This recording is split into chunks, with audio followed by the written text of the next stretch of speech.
Oke, kembali lagi di Dua Sisi bersama saya Arif Adit dan juga Aditya Nugroho. Saya melanjutkan yang terputus tadi itu. Iya, jadi... Banyak ini dalam jeda tadi aja itu banyak yang mengatakan apa nih maksudnya ini kok pemakzulan gitu. Seharusnya kan bukan Anda yang bicara. Saya juga tidak mengatakan yang sana bicara. Enggak, saya cuma menjelaskan aja Oke, tadi oke. bahwasanya kan di Undang-Undang Dasar 45 itu ada pasal 7A ya dan pasal 7B gitu. Bahwa presiden itu bisa diberhentikan oleh DPR dan MPR. Ini kan produk politik, Ya. ya kan? Maksudnya? Iya. Maksudnya tadi kan saya mengkoreksi saja. Tadi kan presidensial itu tidak Absolut. bisa dimakzulkan oleh parlemen kan tadi itu. Saya mengklirkan itu, mengkoreksi aja sebetulnya. Pada dasarnya saya juga berharap sebetulnya PDIP itu masuk di pemerintahan. Di gerbong gitu. Di gerbong. Saya berharap seperti itulah ya. Jadi memang kita jadi satu nanti semakin kesatuan. besar gitu. Ya itu kan terserah Bapak Presiden gitu kan. Apakah itu semakin besar atau semakin kecil kan beliau yang bisa Ya. punya hak Khawatir prerogatif meledak itu. gitu loh. Cuma begini aja buat saya gitu ya. Ini persepsi saya ya. Ya. Kalau kita melihat konteksnya sebagai persatuan Indonesia itu gitu kan. Memang tadi di awal saya katakan bahwasanya di luar pun juga kesatria. Ya kan, kalau di dalam bisa bersama-sama membangun itu dengan mempunyai kemampuan yang masing-masing, saya rasa itu menjadi suatu kekuatan besar gitu untuk bisa memajukan Indonesia Enggak ke gini, depan. saya mau Tapi dulu belum selesai nih. Enggak, ini Yang penting, mana? ini penting masalah. Apa? Anda meminta PDIP dan mempercayai PDIP untuk masuk ke dalam.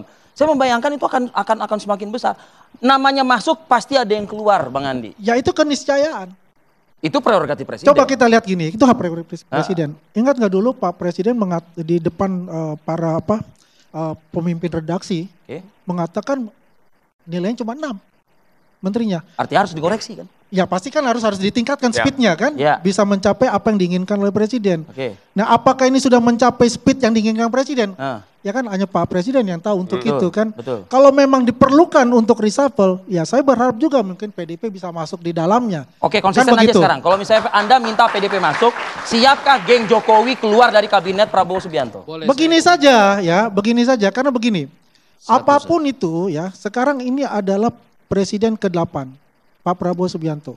Pak Jokowi pun sebagai presiden ke-7 itu kan juga apa yang dilakukan Pak Prabowo itu ya, beliau kan mengamini. Karena dia tahu bahwasanya Pak Prabowo ini adalah presiden yang tepat untuk memimpin negara ini ke depan.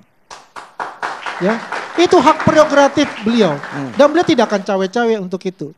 Yang jelas adalah penilaiannya itu berdasarkan kompetensinya dari masing-masing para menteri tersebut. Oke. Bukan like and dislike. Bang Emrus ada ikut komentar? Silakan. Baik, saya pikir kalau dikatakan tadi keinginan masuk PD Perjuangan ke pemerintahan, saya pikir itu bukan tipe partai PD Perjuangan. PD Perjuangan adalah partai ideologis. Ya. Tidak semata-mata ingin bergabung untuk kekuasaan. Beda, tidak usah saya sebut nama partai. Kemarin mereka itu adalah pendukung salah satu kandidat. Kalah, lalu bergabung. Artinya apa?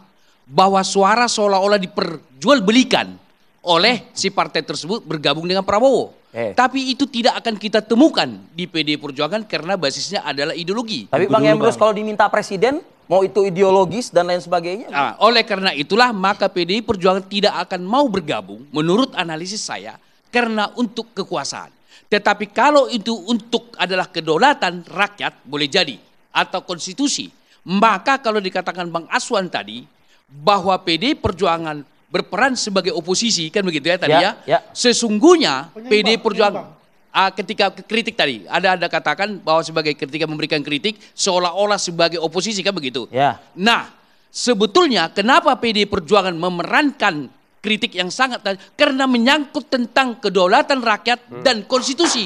PD Perjuangan tidak ada tawar-menawar menurut pengamatan saya ketika bicara konstitusi, ketika bicara katakanlah untuk kepentingan rakyat, kedaulatan di tangan rakyat. Oleh karena itu kalau kita lihat wacana yang sekarang tentang pilkada dipilih oleh DPRD, PDI maju di permukaan, kedaulatan ada di tangan rakyat. Tidak mau dia bergeser. Oleh karena itu, ketika pilkada nanti dipilih oleh DPRD sama saja memperkosa kedaulatan rakyat, itu yang tidak diinginkan PD Perjuangan. Dia punya garis ideologi yang Bang Emrus, tegas. kita tidak bahas yang masih abstrak tadi itu Bang Emrus. Artinya maksud saya sebagai suatu alasan bahwa partai PD Perjuangan partai ideologis. Baik. Ya, kita sudah mendapatkan poinnya. Saya ingin Cek.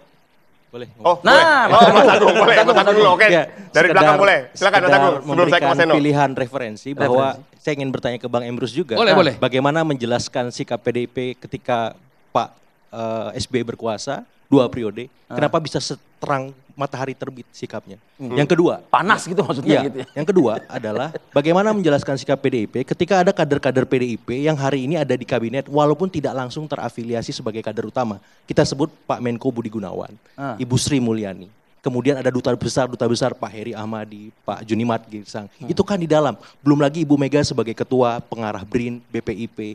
Jadi saya kira penyeimbang itu adalah penghargaan atas relasi Ibu Mega dengan Pak Prabowo. Tapi jangan kemudian dikatakan ini murni ideologis, ini murni tegak lurus dengan konstitusi. Karena menurut saya ini politik, Bang. Begini. Dan relatif. Begini. Seperti itu. Saya mau jelaskan. Tidak sesederhana itu, Bang. Kalau partai atau katakanlah dinamika politik itu tanpa berbasis kepada ideologi, tidak ada garisnya, maka akan terjadi pragmatis. Menurut saya, Tidak ada bedanya partai sekarang dengan yang lain, Bang. Sebentar. PDI Perjuangan ideologinya sangat jelas, yaitu konstitusi dan kedaulatan di tangan rakyat. Itu basisnya. Semua partai juga begitu, Bang. Oh, belum tentu. Iya. Belum tentu. Saya buktikan. Tidak usah saya sebut nama partainya. Bukannya Anda harus membuktikan, Mas Seno yang harus membuktikan. Dia megang KTA. Tunggu dulu. Tunggu Bang dulu. Emrus, nanti kita kasih Saya kesempatan Anda di membuktikan segmen itu. selanjutnya. Bahwa ada. Bang Emrus, nanti kita kasih Anda di Oke, segmen selanjutnya. baik. Kita kasih dulu yang Silakan, kadernya. silakan Mas Seno. Oke, Anda silakan. Bang Seno, Anda Anda harus dulu clearkan, boleh. harus Biar clearkan. bisa jelaskannya secara clear ini. Ya, Jadi, boleh silakan. terpaksa saya harus sambil alih mic ini. Oke, silakan. Jadi gini Mas Agung. Agung.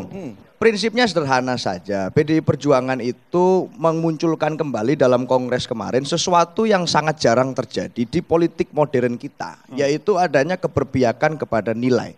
Sekarang itu orang sudah berpikir politik itu hanya soal blok-blok kekuasaan.